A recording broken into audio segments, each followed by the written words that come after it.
Jadi ini boleh dirubah, nggak ada masalah. Tapi ini nggak boleh dirubah. Kalau ini dirubah, maka secara otomatis kalibrasi tegangannya lepas. Kalau ini dirubah. Yang kedua, ini tombol yang ini jangan dirubah. Assalamualaikum warahmatullahi wabarakatuh. Jumpa lagi dengan Pak Eko di Pak Eko Channel. Karena di video sebelumnya, di video ketiga atau keempat mungkin, saya menyebut tentang penggunaan osiloskop untuk mengukur tegangan puncak atau tegangan maksimum. Maka pada video kali ini kita akan coba bahas tentang osiloskop itu sendiri. Nah, bentuknya seperti ini osiloskop. Ini adalah layar monitornya untuk menampilkan gelombang sinus sehingga kita bisa membaca nantinya. Kemudian di bagian bawah ini ada intensitas untuk kecerahan, kemudian untuk fokus, ini ada fokus. Kemudian di sini ada trim, ada penyesuaian agar garis nantinya lurus. Ini ada alat untuk menyesuaikan di sini. Kemudian ini ada power supply, saklar, ini saklar. Kemudian ini adalah channel 1.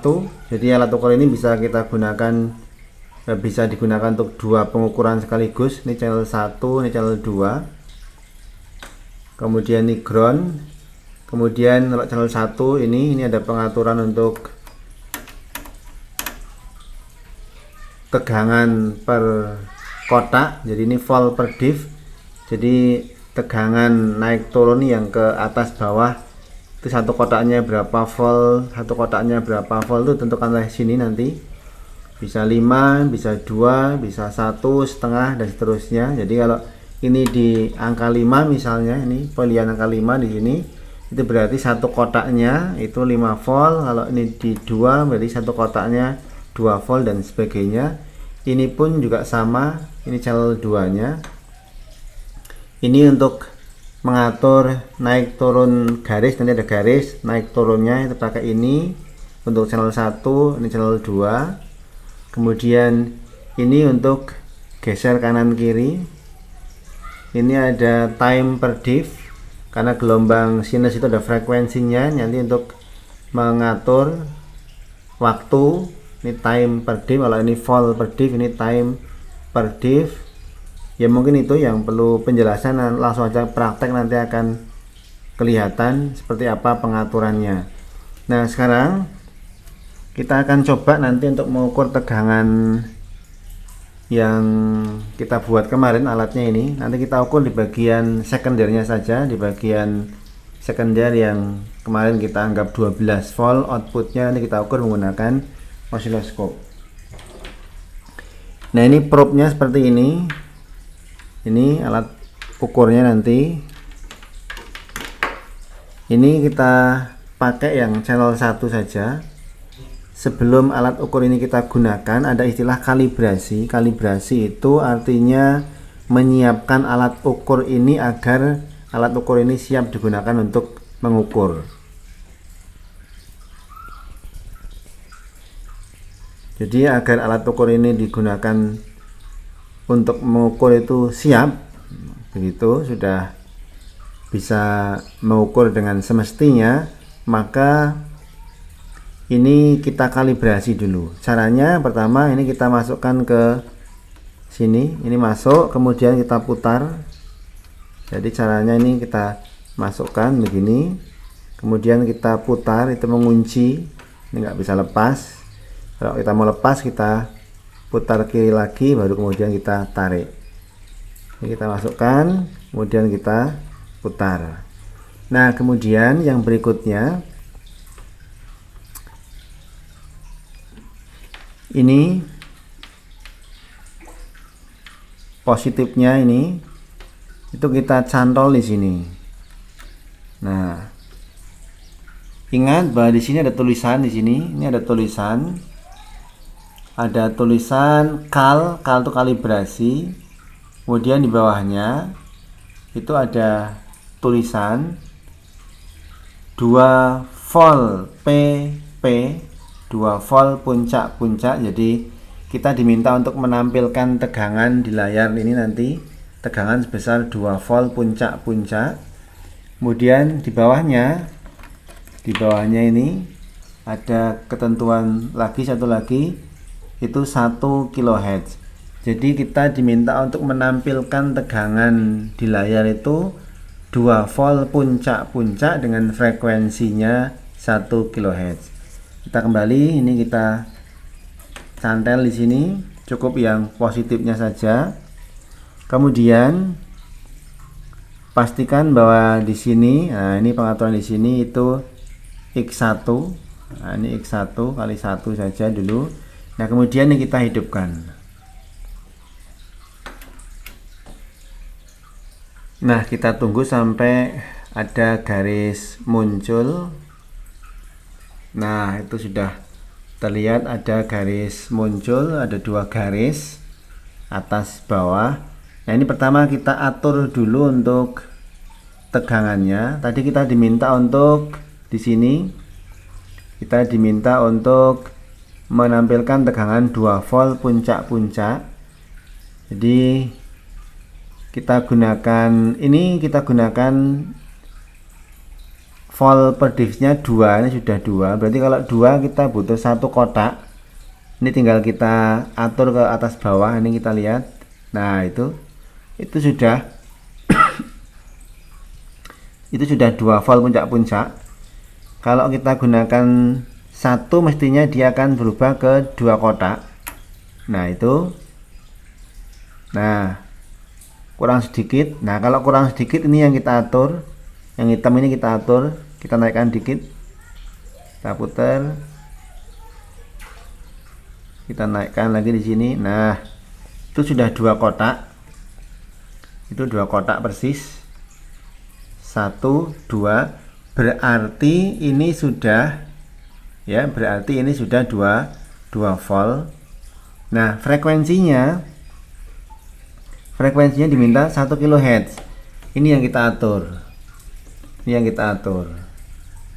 Nah, ini kita taruh di angka 1. Kita taruh di angka 1. Ini di 1 milisekon, tapi kayaknya tidak begitu terlihat. Ini sudah kita ubah ke angka setengah. Nah, begini. Perhatikan di sini. Jadi kalau di sini setengah, ini setengah, berarti setengah milisekon. Berarti kalau 1 kotak, nah 1 kotak itu setengah milisekon, berarti 2 kotak itu 1 milisekon. Nah, sekarang kita lihat di sini. 1 gelombang itu kita ambil posisi yang paling atas ini, dari sini. Ini awal atas, gelombang atas, dari tengah sini. Ini dari sini itu kalau 1 gelombang penuh itu 1 bukit. Nah, ini 1 bukit begini dan 1 lembah gini. 1 bukit, 1 lembah. Nah, ini sudah kalibrasi.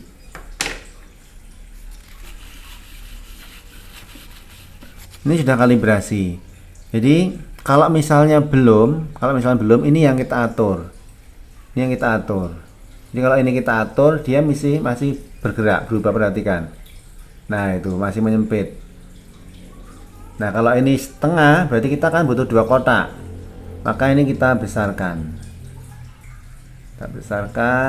Terus masih belum, masih kurang dikit. 2 kotak. Nah, kurang lebih begini. Ini artinya bahwa frekuensinya sudah 1 kHz. Ini kita lihat di sini. Ini sudah setiap kotak. Jadi 1 gelombangnya 2 kotak. 1 bukit, 1 lembah, 2 kotak. 2 kotak dikalikan setengah itu kan 1 milisekon. 1 milisekon itu sama dengan 1000 Hz. Ya, frekuensinya 1000 Hz. Jadi tegangannya, perhatikan, tegangannya itu 2 kotak dikalikan 1. Ini di sini 1 ini. Nah, ini 1. 1 dikalikan 2 berarti sudah 2 volt. Jadi ini 1, pilihan ini 1 dikalikan 2 sudah 2 volt. Kemudian frekuensinya setengah. Setengah itu 2 kotak. Jadi 1 bukit 1 lembah 2 kotak. 2 kalikan setengah itu 1 milisekon berarti sudah 1 kHz. Nah, seperti ini berarti ini sudah terkalibrasi. Alat ukur ini sudah siap digunakan untuk mengukur. Nah, perlu menjadi catatan bahwa setelah dikalibrasi maka ini, perhatikan ini yang bagian luar bukan yang dalam. Kalau ini bisa dirubah nggak masalah. Ini dirubah itu menjadi 2 volt kan, 1 kotak kan 2 volt. Kalau ini saya rubah menjadi setengah berarti 4 kotak. Nah itu dia 4 kotak ya, 4 kotak nih, 1, 2, 3, 4 kalikan setengah 2 volt, sama nggak berubah. Jadi ini boleh dirubah, nggak ada masalah. Tapi ini nggak boleh dirubah. Kalau ini dirubah, maka secara otomatis kalibrasi tegangannya lepas. Kalau ini dirubah. Yang kedua, ini tombol yang ini jangan dirubah. Kalau ini dirubah, maka kalibrasi frekuensinya juga berubah. Jadi ini dengan ini selama pengukuran tidak di otak-atik. Yang boleh di otak-atik ini, kemudian ini, kemudian ini, kemudian ini. Itu boleh dirubah. Tapi ini dengan ini jangan dirubah. Oke, ini sudah siap kita gunakan untuk mengukur. Sekarang langsung saja kita gunakan untuk mengukur. Nah ini. Nah ini kita cantol saja. Karena ini juga AC, tidak ada istilah polaritas. Kemudian di tengah. Jadi ini CT12. CT12. Nah, CT12. Oke, kita hidupkan. Nah, perhatikan. Ini ada garis ini. Ini menandakan bahwa volt per diff-nya terlalu kecil. Maka ini kita besarkan. Nah, itu sudah mulai kelihatan, Nah, ini sudah kelihatan. Nah, sekarang frekuensinya kita atur. Ini kita gunakan 5 volt per diff. Sekarang frekuensinya kita atur. Frekuensi PLN itu kan hanya 50 Hz. Jadi ini kita turunkan. Nah, kita lihat. Kita pakai